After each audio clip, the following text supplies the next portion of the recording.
Terima kasih pemirsa, Anda masih menyaksikan Breaking News Metro TV. Tadi pagi, Menteri Sekretaris Negara Pemerintah mengumumkan pengunduran diri Peri Warjio dari jabatannya sebagai Gubernur Bank Indonesia. Dan untuk saat ini, fungsi dari Gubernur Bank Indonesia dilaksanakan oleh pejabat Gubernur Bank Indonesia sementara Destri Damayanti, yang juga adalah Deputi Gubernur Senior Bank Indonesia.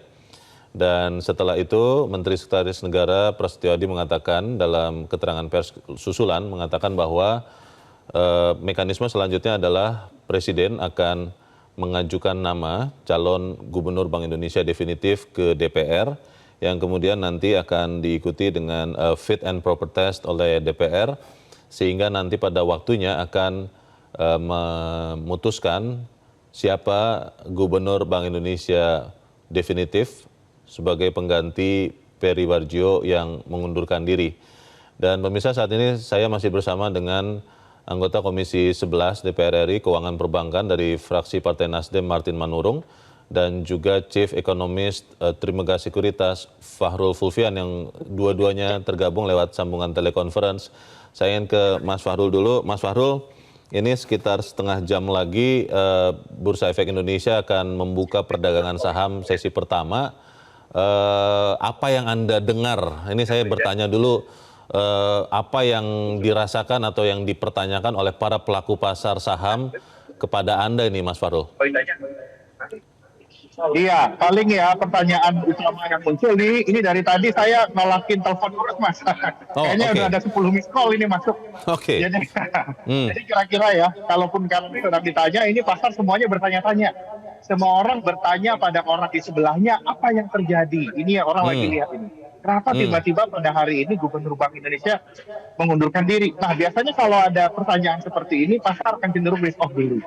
Nah, kondisi risk off ini yang benar-benar harus diminimalisir, dan seperti yang saya ceritakan tadi, harus ada statement komplit dan komprehensif dari Bank Indonesia terkait hal ini. Karena ini terkait dengan continuity dari kebijakan moneter. Karena event seperti ini jujur jarang terjadi di dalam kehidupan kebijakan moneter dan sejarah Bank Indonesia sendiri. Kira-kira seperti itu. Baik, Bang Martin, menurut Anda apakah perlu untuk kemudian menyampaikan alasan resmi pengunduran diri seorang Peri Warjio dari jabatannya sebagai Gubernur Bank Indonesia, atau itu tidak perlu, Bang Martin? Ya, kalau alasan resmi saya rasa ya mungkin baik juga, tapi yang lebih penting sekarang ini adalah apa yang segera dilakukan oleh Dewan Gubernur Bank Indonesia yang sekarang dipimpin walaupun sementara oleh Ibu Destri. Itu yang penting didengarkan oleh pasar. Lebih penting itu kalau ya? yang udah terjadi, ya lebih penting itu. Kan kalau apa yang terjadi dan apa yang ada di belakangnya, saya rasa itu kan lebih ke rumor ya.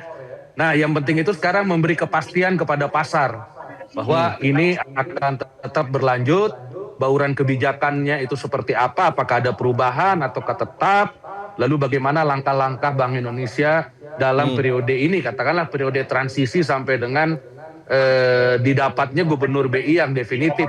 Saya rasa itu yang sangat perlu sekarang.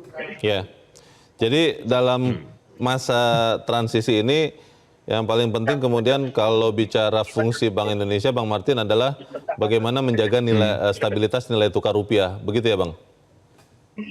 Nilai tukar rupiah, inflasi, dan bauran kebijakan. Kan ada bauran kebijakan, policy mix yang dilakukan oleh Bank Indonesia untuk menjaga baik itu nilai tukar, inflasi, maupun dampak-dampak yang terjadi ya. Jadi misalnya kalau kita menjaga nilai tukar, misalnya bagaimana peran SRBI, lalu dampaknya seperti apa, lalu bagaimana Bank Indonesia melakukan mitigasi. Itu yang penting sekarang untuk segera terjadi, sehingga pasar bisa melihat satu kepastian ya, paling enggak sampai beberapa saat ke depan ya, katakanlah mungkin seminggu, 2 minggu, 1 bulan ke depan, itu bahwa Bank Indonesia akan melakukan langkah-langkah seperti ini. Bang Martin, kalau kita ingat belum lama Ketua Dewan Komisioner Otoritas Jasa Keuangan Mahendra Siregar dan juga Mirza Aditya Suara sebagai salah satu komisioner mengundurkan diri, itu pada saat itu bersamaan dengan tekanan di Bursa Efek Indonesia, karena memang juga ada beberapa penilaian atau rating yang kemungkinan akan ada yang sudah di-downgrade outlook-nya dan juga kemungkinan ada yang akan di-downgrade. Tetapi Bursa Efek Indonesia, pasar modal bertahan. Kalau Anda lihat, apakah efek itu juga bisa terjadi khususnya di pasar uang karena Bank Indonesia adalah otoritas moneter, atau memang para pelaku pasar uang akan cukup tenang merespons pengunduran diri Peri Warjio, Bang Martin? Saya rasa ya mereka menunggu lagi apa yang kemudian menjadi langkah-langkah yang akan dilakukan oleh Bank Indonesia. Kan ketika waktu Ketua Dewan Komisioner OJK mundur dan Wakil Ketuanya mundur, itu kan segera terjadi ada konferensi pers, segera ada rapat-rapat yang dilakukan gitu kan, sehingga dampaknya itu bisa lebih terkendali.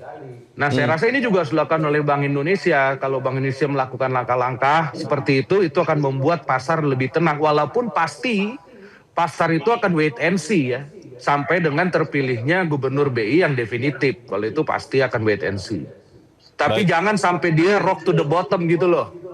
Harus segera itu dilakukan langkah-langkah untuk menenangkan pasar. Artinya apa sih Bang Martin, rock to the bottom itu apa Bang?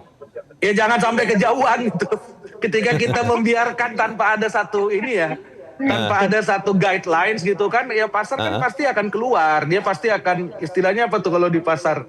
Ya dia meminimalisir loss gitu ya. Nah ini yang harus segera dilakukan langkah-langkah untuk bisa melakukan stabilisasi pasar. Itu udah pasti akan ada dinamika, udah pasti. Mas Fahrul, memang perilaku investor akan seperti yang mungkin diingatkan Bang Martin untuk supaya tidak terjadi rock to the bottom ini, atau memang untuk saat ini kelihatannya para investor khususnya di Bursa Efek Indonesia, Mas Fahrul, akan stay away dulu dari bursa, mungkin akan melihat dulu pergerakannya seperti apa? Sebenarnya not necessarily seperti itu Pak, karena pada dasarnya pesimisme yang terjadi di bursa ya, kalau kita lihat dari awal tahun sampai tengah tahun ini karena 3 hal. Yang pertama ada isu MSCI, di mana itu sudah mulai clear sekarang. Ya, jadi isu terburuknya udah price in. Yang kedua adalah terkait dengan likuiditas yang lumayan ketat ya, yang ini mungkin gara-gara kenaikan SRBI, yang mana SRBI ini mungkin sudah nyampe puncaknya juga. Terus yang ketiga juga terkait dengan kejelasan arah kebijakan pemerintah yang pelan-pelan arahnya mulai jelas. Nah, ada kombinasi 3 hal ini yang ekspektasinya sudah rendah banget, pelan-pelan mulai membaik. Ini ada tambahan satu ketidakpastian baru. Saya tidak lihat ini akan membuat investor stay away, tapi akan lebih berhati-hati. Tadinya yang harusnya IHSG hari ini mungkin harusnya udah 6.500. Turun jadi 6.300 sebagai targetnya. Apakah sama-sama naik? Ya sama-sama naik juga Pak. Tapi ini men-tone down expectation. Ini yang tadi Mas Martin bilang, jangan sampai jadi rock to the bottom. Karena pasar ini selalu nature-nya itu forward looking Pak. Jadi keep the forward looking alive, keep bahwa ekonomi kita masih akan terus berjalan. Kira-kira seperti itu. Baik, ini saya akan kembali mengulangi itu kan informasi. Di pasar saham, di pasar uang juga harus kita antisipasi. Benar, di pasar uang itu maksudnya forward looking.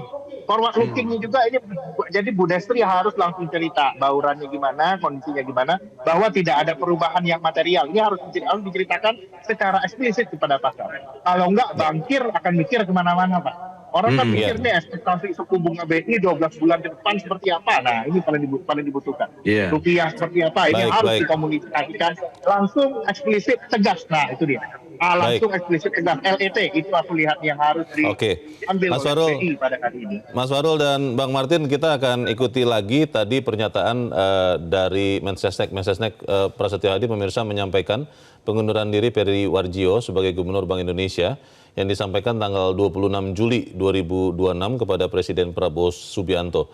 Sesuai dengan undang-undang, maka Deputi Gubernur Senior Bank Indonesia Destri Damayanti otomatis menjabat sebagai pejabat Gubernur sementara Bank Indonesia.